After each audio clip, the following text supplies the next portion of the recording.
Hello, and welcome to Mental Health Matters. I'm Edgar Wiggins, your host for this show that is dedicated to providing you with practical and useful information regarding mental health issues and needs.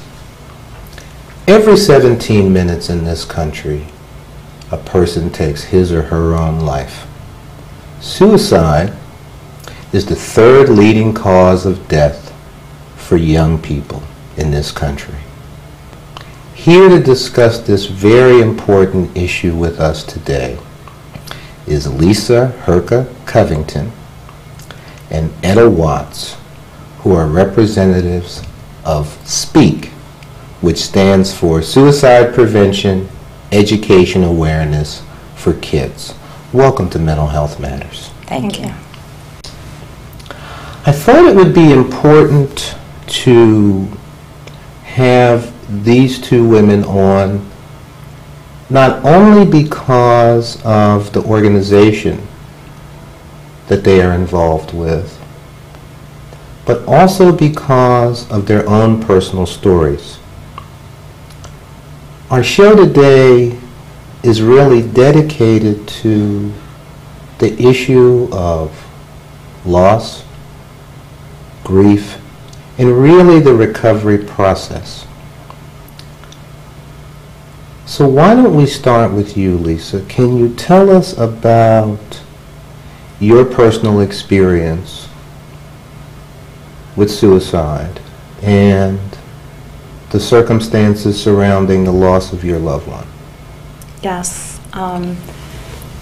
My sister Laura was 28 years old, and she was a wonderful, wonderful person. She was my youngest sister, and she shot herself. It'll be 9 years ago, and I just I'm out there trying to help others to see that this is something that is happening. It's an epidemic, and that it's something that can be prevented.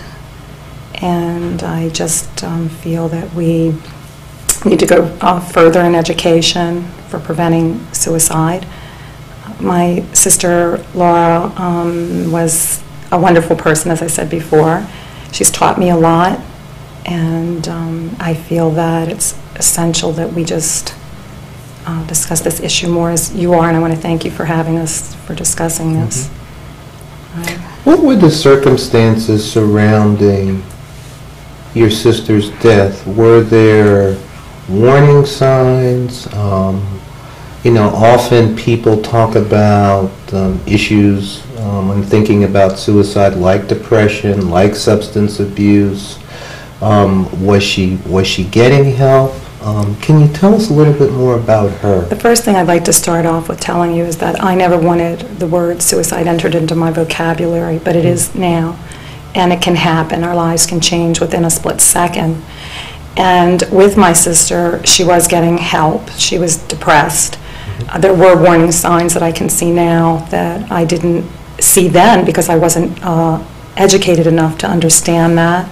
She had hair down her back, long hair, and she had cut it off suddenly, which to me, that right there showed me that there was a sign. She just, actually what happens usually is they look really good right before they get ready to complete suicide. Their lives, all of a sudden you think, wow, they're heading in a perfectly great direction here. And it's interesting because then all of a sudden you get that phone call and you're like, how can this be? But they usually do show signs of right before or during their life. So basically, she suddenly looked very good, looked as if she had gotten things together. Right. And one of the things that we know is that often people do have the appearance of really pulling things together because in their mind they found a solution to some of the things in their life that are problems. So this is something that we often hear, that right before completed suicides, people look like there's been a lift in their depression and so on. So, okay. Right. And so she had been depressed, and she was getting her help, And I think we need to do more with hospitals, because I think that a lot of times a person should be in a hospital and they're let go. And to me, that's very important that they get the correct care. So she actually was let go when I feel she should have stayed in the hospital at this specific time. Okay.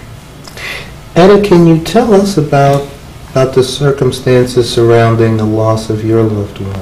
Tell us a little bit about that. Okay, this is my son, Joseph R. Watts, and Junior. We called him Joey, so I'll refer to him as Joey. Joey was always basically full of life and always happy-go-lucky. And maybe towards the last 2 months prior to his demise, that he was angry. And you could see a lot of the angriness that he had. And from that, he had lost his job. And his was related more to, I think, not holding on to a permanent job at the time. So he had a lot of idle time, too.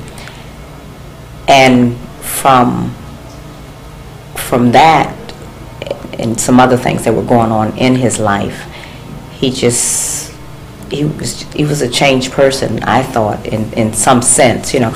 But he still would go back and forth. Some days he would be happy, some days he wouldn't be. At that time, he wasn't living at home, so it wasn't so that I could observe him on an everyday basis. How old was Joey? Joey's 23 years old. And how did Joey take his life? Joey hung himself. How long has it been?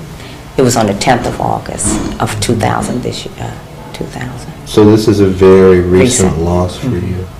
And then 2 weeks later, then we lost our daughter from heart attack. So it's just been kind of trying.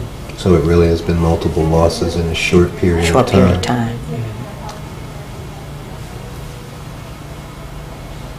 How have these losses affected the two of you? How have they changed you?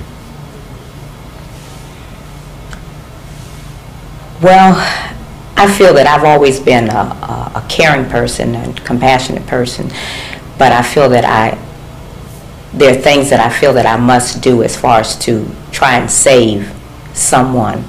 I work in my church diligently with the youth, and so I'm constantly doing things and trying. We're in a process now of trying to actually get speakers in. We're hiring an additional pastor to come in to work mainly with grief and to help people along that area. So we're doing everything we can along that area to try to save the next person. One of the things that has historically been a problem is the myth that African Americans don't commit suicide. African Americans don't take their own lives. Have you encountered that myth as you have tried to work with others to increase their awareness about this problem? I've increased their awareness, and in fact, it's been known, it's been brought to my attention that there have been others in the area that have tried, since then as well, and there were some prior to that as well. And my husband has mentored to quite a few people since then, believe it or not, because a lot of times they have not shared it with anyone. But since Joey's was so public, and even when the pastor did the eulogy and all, he told the whole story. And by him telling the whole story, it was like it was a relief off of us, so that everybody knew that so that his death would not be in vain.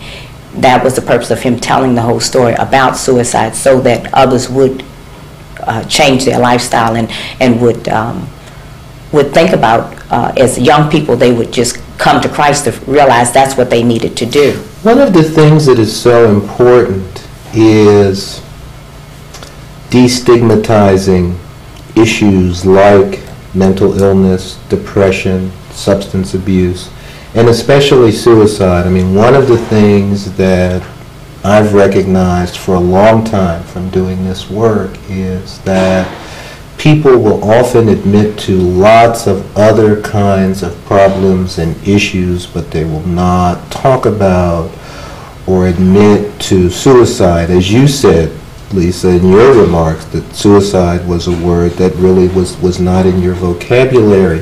What kinds of things have you faced as you've worked in this area now? How prevalent is this problem? Actually, I feel like I battle on a daily basis trying to get people educated in the area of suicide prevention. I believe it's essential that we get into the schools and do more programs. I think there should be more programs, and they should be made mandatory in the school systems for mental health, but not just addressing depression. We have to give the overall picture here of depression and what it can lead to, which is suicide. To me, it all goes together, and we cannot just talk to the kids about depression without discussing the other of the suicide. And I think we need more work in the area of suicide prevention in our schools, in our churches, in everywhere. And I would like to see parents more educated in this also, that they know what to look for. That I'm not out there trying to scare them. I'm out there trying to educate them so that they know that they have their child. They're blessed to have their child, and they can work with keeping their kids alive and healthy. Now, when you say battle on a daily basis, Right. and you say that with the intensity that you do, what are some of the barriers that you run into? Just people that do not want to discuss the issue. When people see me coming at an event or anywhere, they're like, "Oh no, here she comes," because I am aggressive now. I've had to be to get the word out, to let people know we're losing children every 1 hour and 53 minutes in the United States.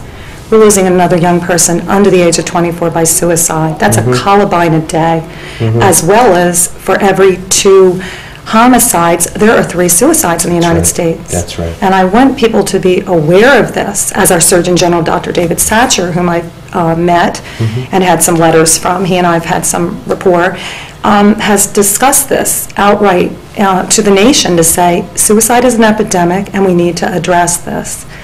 And we just buried another girl in Baltimore County last week, and I'm tired of burying kids. And the worst part is that our children are never remembered, because our children died of an illness that really couldn't be seen, which is depression or mental illness.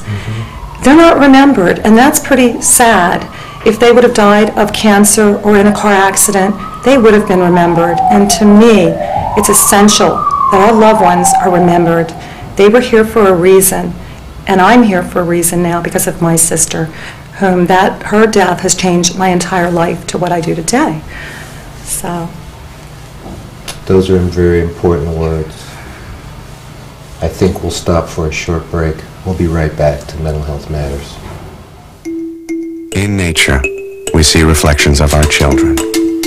The tree is the strong one, the ocean rambunctious and untamed. Like our children, each brings something wonderful and unique. They add color, they bring life. And to choose the sky over the water would be like choosing one child over the next. EarthShare, the world's leading environmental groups working together. To learn how you and your employer can help, visit our website.